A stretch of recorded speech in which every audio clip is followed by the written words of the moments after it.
গাজা সিটিতে ইসরায়েলি হামলায় আরও ৪৩ জন নিহত। ফিলিস্তিনকে রাষ্ট্র হিসেবে স্বীকৃতি দেবে পর্তুগাল। আফগানিস্তানের আলোচিত বাগরাম বিমান ঘাঁটি ফেরত চাইছেন মার্কিন প্রেসিডেন্ট ডোনাল্ড ট্রাম্প।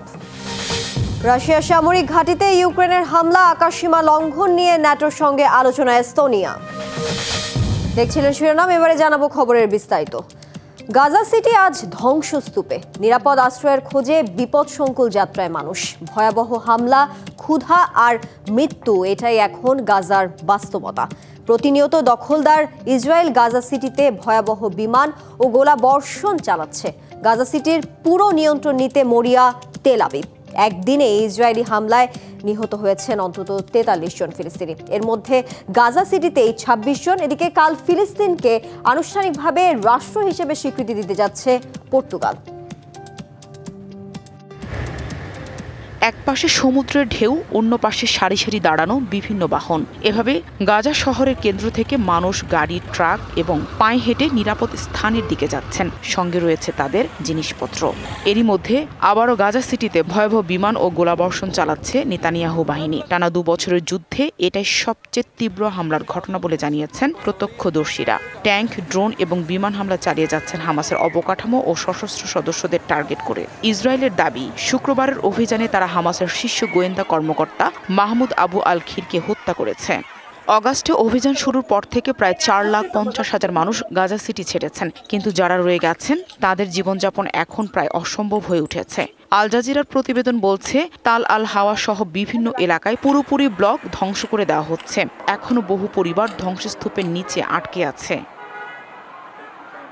এদিকে তাল আল হাওয়ায় একটি আবাসিক ভবনে বোমা হামলায় প্রাণ গেছে ৩ বেসামরিক নাগরিকের। এছাড়া আহত হয়েছে প্রায় ২ শতাধিক। একই সাথে গাজার আল আকসা শহীদ হাসপাতালে শিশু ওয়ার্ডে অপুষ্টিতে মারা গেছে ৯ বছরের এক শিশু। কেবল ক্ষুধা ও দুর্ভিক্ষে প্রাণ গেছে অন্তত ৪৪১ জনের।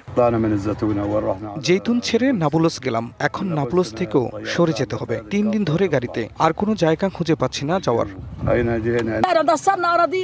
আমরা কি করেছি? পাপ করেছি।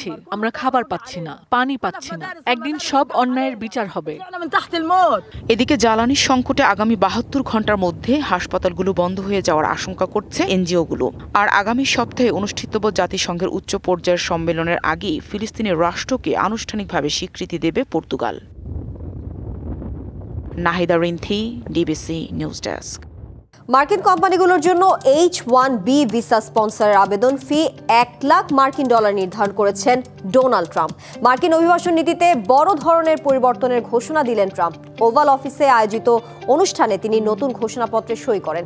এই সিদ্ধান্তের ফলে শুধুমাত্র উচ্চ দক্ষতা সম্পন্ন পেশাজীবীদেরই যুক্তরাষ্ট্রে আনার সুযোগ থাকবে। এছাড়া অভিবাসনে উন্মোচন করা হয়েছে গোল্ড কার্ড ভিসা। এই বিশেষ ভিসা কর্মসূচির আওতায় যেসব বিদেশি ব্যক্তি এককালীন $1 মিলিয়ন প্রদান করবেন তাদের জন্য স্থায়ী বসবাসের সুযোগ থাকবে। তবে সমালোচকরা বলছেন, এই ধরনের আর্থিক শর্তযুক্ত ভিসা কর্মসূচি মার্কিন অভিবাসন ব্যবস্থায় বৈষম্য তৈরি করছে। মাদক পাচারের অভিযোগে আরও একটি জাহাজ লক্ষ্য করে হামলা চালিয়েছে মার্কিন বাহিনী। এতে অন্তত ৩ জন নিহত হয়েছে। শুক্রবার রাতে মার্কিন প্রেসিডেন্ট ডোনাল্ড ট্রাম্প সামাজিক যোগাযোগ মাধ্যম ট্রুথে হামলার কথা জানান। বলেন, দক্ষিণ ক্যারিবীয় অঞ্চলে আমেরিকায় মাদক পাচারের উদ্দেশ্যে অবৈধভাবে প্রবেশ করার চেষ্টা করছিল জাহাজটি। মার্কিন বাহিনীর কোনো ক্ষয়ক্ষতি হয়নি বলেও উল্লেখ করেন তিনি। এর আগে মাদক পাচারের অভিযোগে ভেনেজুয়েলার 2টি জাহাজে হামলা চালায় মার্কিন যুক্তরাষ্ট্র। সেই হামলায় নিহত হয় অন্তত 14 জন। ইউক্রেনের লক্ষ্যবস্তুতে রাশিয়ার ক্লাস্টার স্ট্রাইকের পর রাশিয়ার সামরিক সরবরাহ কেন্দ্রে হামলা চালিয়েছে ইউক্রেন। রাশিয়ার প্রতিরক্ষা মন্ত্রণালয় জানিয়েছে, গত সপ্তাহে রাশিয়ান বাহিনী বোমা ও ড্রোন ব্যবহার করে 4টি ক্লাস্টার স্ট্রাইক চালিয়েছে। এতে ইউক্রেনের জ্বালানি পরিবহন সুবিধা, গোলাবারুদ ডিপো, ড্রোন অপারেটর প্রশিক্ষণ কেন্দ্র, লঞ্চ সাইট স্থাপনায় আঘাত হানে। পাল্টা হামলায় ইউক্রেন রাশিয়ায় কোর্স্ক অঞ্চলে মেরিন ব্রিগেডের একটি সরবরাহ কেন্দ্রে হামলা চালায়। হামলায় রাশিয়ার অস্ত্র ও সামরিক সরঞ্জামের গুদাম, অস্ত্র ভান্ডার ও গোপন স্থান ক্ষতিগ্রস্ত হয়েছে। রাশিয়ার যুদ্ধবিমান এস্তোনিয়ার আকাশসীমা লঙ্ঘন করার বিষয়ে প্রতিক্রিয়া জানাতে ন্যাটোভুক্ত দেশগুলোর সাথে আলোচনা শুরু করেছে দেশটির সরকার।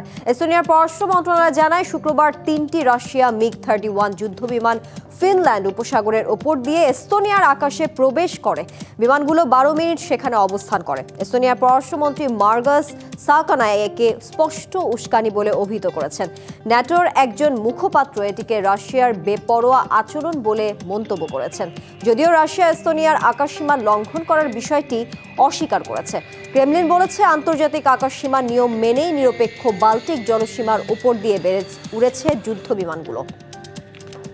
ইতিহাসে প্রথমবারের মতো মর্যাদাপূর্ণ বিশ্ববিদ্যালয় র্যাঙ্কিংয়ের শীর্ষ 3 থেকে ছিটকে পড়েছে অক্সফোর্ড ও ক্যামব্রিজ বিশ্ববিদ্যালয়।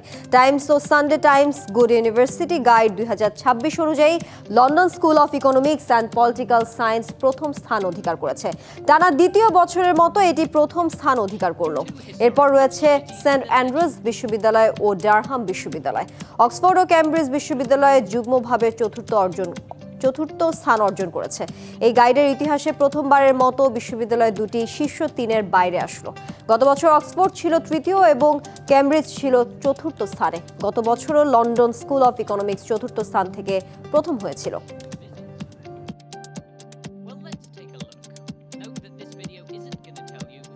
চার্লি কার্কের গুলিবিদ্ধ হয়ে মৃত্যুর ঘটনা নিয়ে মন্তব্য করায় অনির্দিষ্টকালের জন্য বন্ধ করে দেওয়া হয়েছে যুক্তরাষ্ট্রের এবিসি চ্যানেলের জনপ্রিয় টিভি অনুষ্ঠান দ্য জিমি কিমেল শো।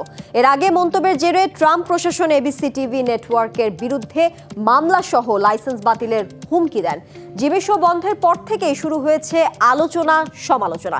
এদিকে বরাবরই ট্রাম্পের কড়া সমালোচক জিমি কিমেলের শো বন্ধের প্রতিবাদ জানিয়েছে তার সমর্থক, লেখক সহ উপস্থাপক, অভিনেতারা। যুক্তরাষ্ট্রের শীর্ষস্থানীয় টেলিভিশন নেটওয়ার্ক এবিসি টেলিভিশনটির জনপ্রিয় অনুষ্ঠান লেট নাইট শো, যা যুক্তরাষ্ট্রে তো বটেই, অন্যান্য দেশের লাখ লাখ দর্শকের কাছেও জনপ্রিয়। সমানভাবে জনপ্রিয় অনুষ্ঠানটির উপস্থাপক জিমি কিমেল।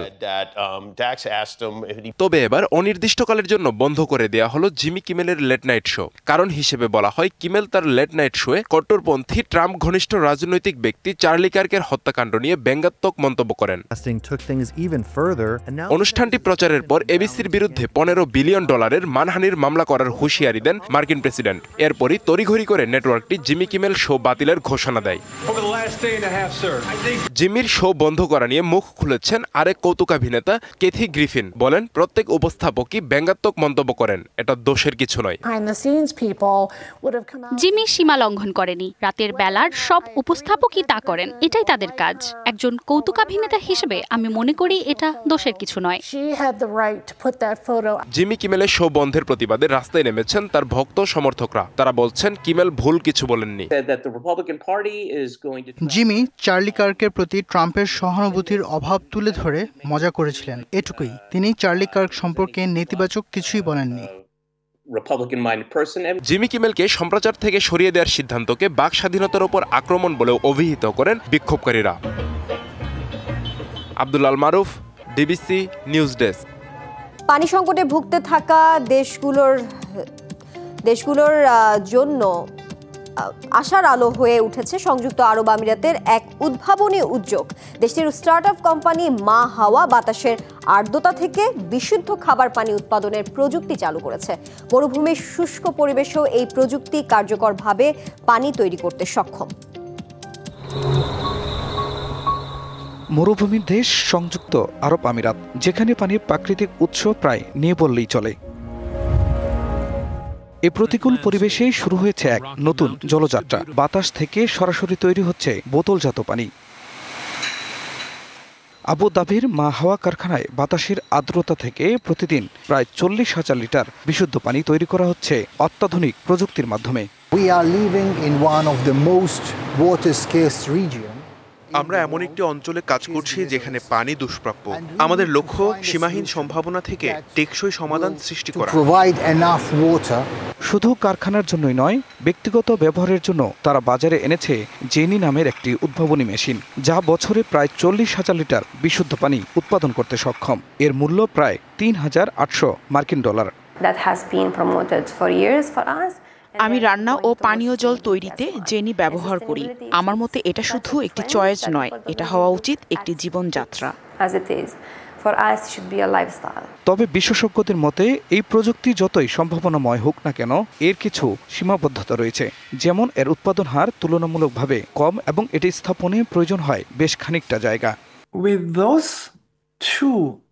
এই প্রযুক্তি বড় শহরের জন্য নয়, বরং ছোট সম্প্রদায় বা বিশেষ পরিস্থিতিতে দারুণ কাজে আসবে। পানি যেখানে বিলাসিতা, সেখানে মা হওয়ার প্রযুক্তি যেন এক টেকসই আশার আলো। আকাশ থেকে পানি টেনে এনে মরুভূমিতে বাঁচিয়ে রাখছে জীবন। এমন উদ্ভাবন হয়তো একদিন বদলে দেবে পৃথিবীর পানির ব্যবস্থার চিত্র। খান মোহাম্মদ মুকুল, ডিবিসি নিউজ ডেস্ক। ডিবিসি ওয়ার্ল্ডে এই ছিল এখনকার মতো। ডিবিসির সঙ্গেই থাকুন।